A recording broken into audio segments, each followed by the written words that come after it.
আমার প্রিয় বন্ধুরা, তোমরা কেমন আছো? আশা করি সবাই ভালো আছো। বড়োদেরকে প্রণাম জানাই, ছোটোদেরকে ভালোবাসা। তো চলো আজকে নতুন একটা ভিডিও বানাতে চলেছে, এই একটা শোলা।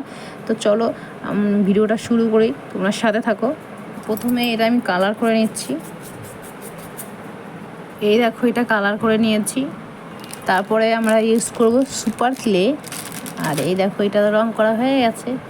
তো এবার চলো, তো এই দেখো নিয়ে নিলাম ব্লু কালার ক্লে।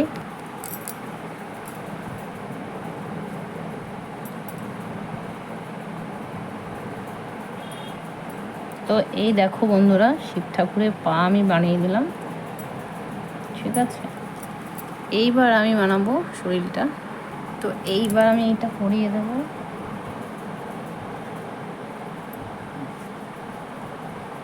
বাঘের ছালটা।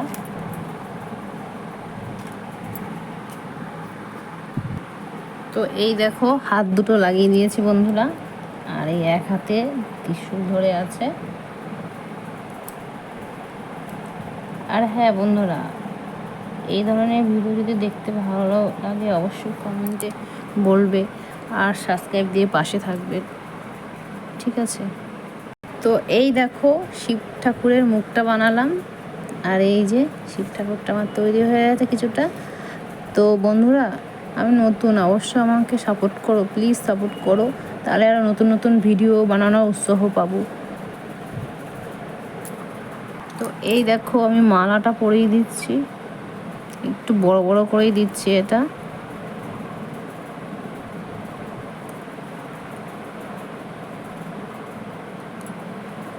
তো এইভাবে আমি গোল গোল করে মালাটা বানাই। তো এই দেখো, মুখটা লাগিয়ে দিয়েছি, এবার গলায় একটা সাপ বানিয়ে দেব। তো এই দেখো রেডি শিব ঠাকুর। এবার শুধু চুলটা বানিয়ে দেব।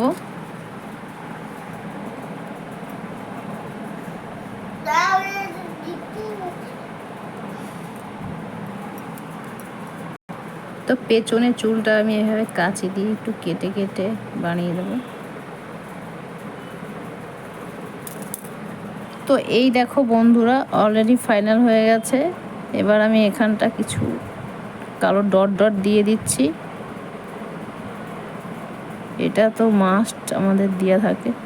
তো কেমন হয়েছে অবশ্যই তোমরা কমেন্টে বলবে। আর নেক্সট কী ভিডিও দেখতে চাও, কোন ঠাকুরের ভিডিও দেখতে চাও, অবশ্যই সেটা বলবে। আমার অনেক দিনের ইচ্ছা ছিল যে শিব ঠাকুর বানাবো, তো ফাইনালি বানালাম আজকে। চেষ্টা করলাম, কতটা ভালো যায় না। এবার সাপটা আমি গলায় নিয়ে দেবো, তাহলে কমপ্লিট।